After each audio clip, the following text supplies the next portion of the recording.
How you guys doing today? I got a special request video from a friend of mine. I had to excuse my dogs. They're pretty nuts and uncontrollable. Anyways, this one's for a friend of mine named John.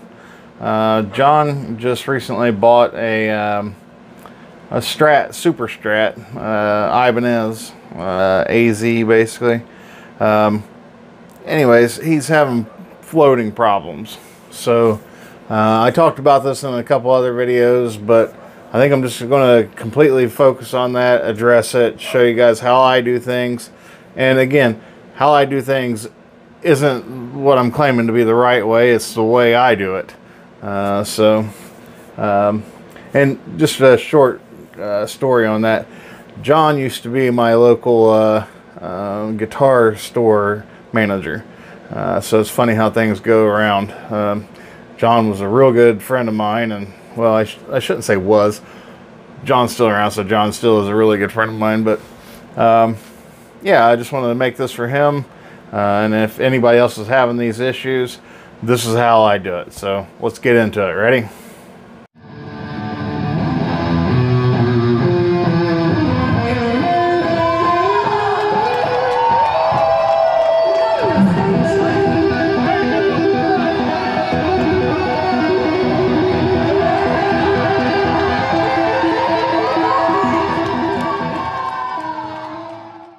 So yeah, my dehumidifier there is going, so you're hearing a lot of static in the back. I apologize for my crappy video quality, but this is today's victim. This is a Fender Strat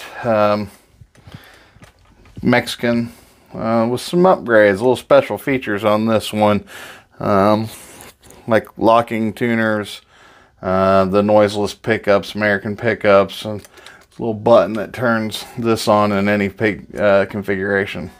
It's a 2-point locking tremolo system. So this principle works for any kind of floating bridge.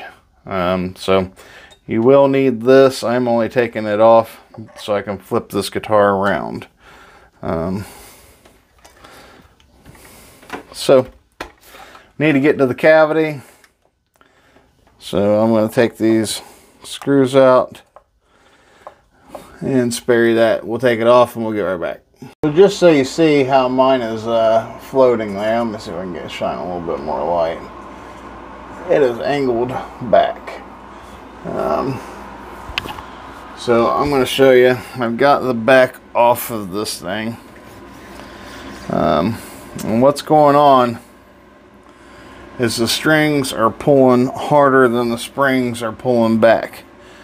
So what I like to do, I'll take the whammy and I'll put it, let me get it in there a little bit. I'm trying to save time for video, but it needs to be in there a little stable. I'll put it where I want it sitting. This is about where I want it sitting. And I grab pennies and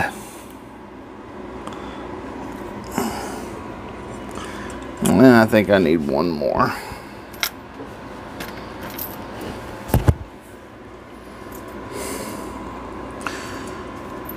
Pennies, dimes, whatever you want. And I put it back here.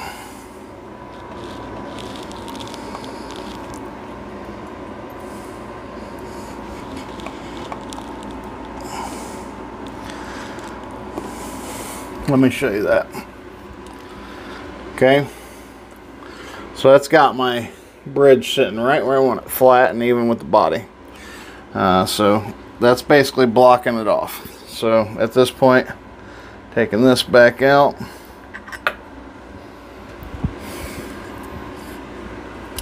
I will tune the guitar at this point. So you want the guitar to be sitting in tune.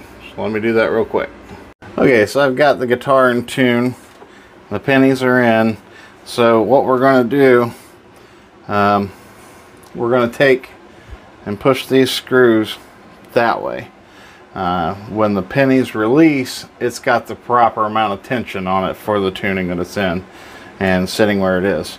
So just do half turns and as you start filling it, you quarter.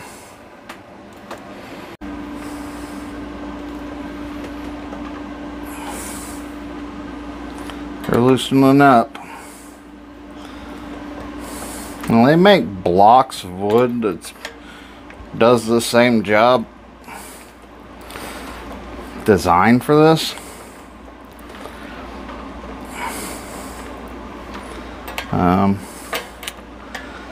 I just use pennies because there they go.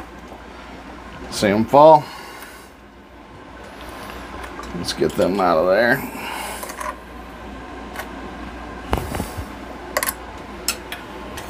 There they go.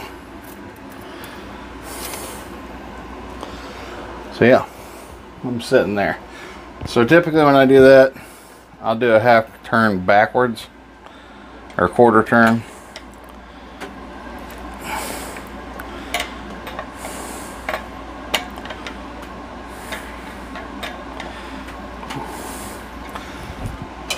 That's it. It's floating. So should be able to dive bomb like crazy and should return right back where it was. But it's the same principle for anything else.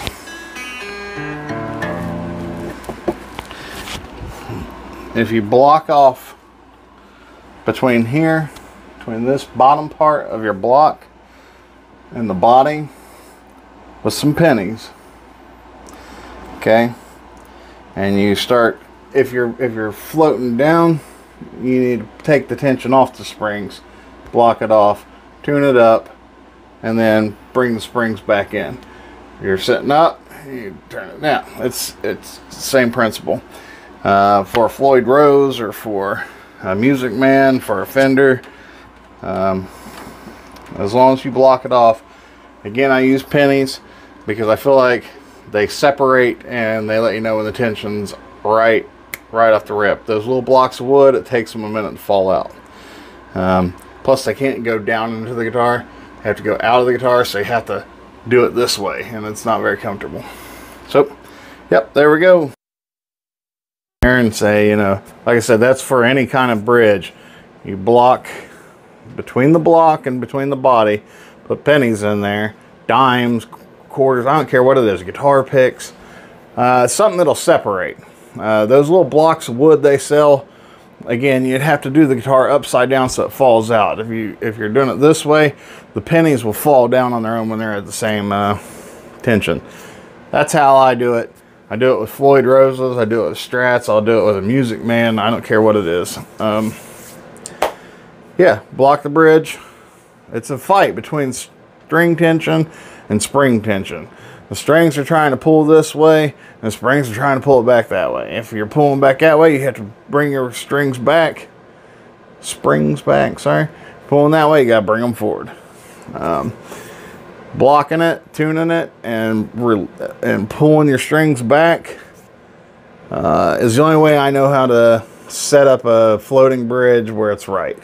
And like I said, I do maybe about a quarter turn backwards because you've got all the tension going this way that you need.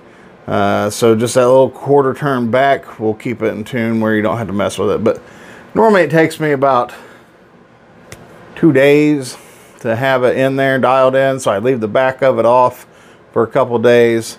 Just little adjustments to make sure it's staying where it needs to stay. But that's how you get one floating. Again, this was for John, and John, if you have any questions or anybody wants to know anything that I can answer, I'll be glad, more than happy to try to help somebody out. That's the whole point in these videos to me. I've had some nasty comments about how you don't want to see me do this for 12 minutes. Well, you know, I'm just making these on my own. I'm not getting paid or endorsed or anything like that. I'm not trying to be. I'm just doing this because I'm already doing this to guitar, and I'm hoping that there's somebody out there that this can help. So you guys take her easy. Have questions, hit me up.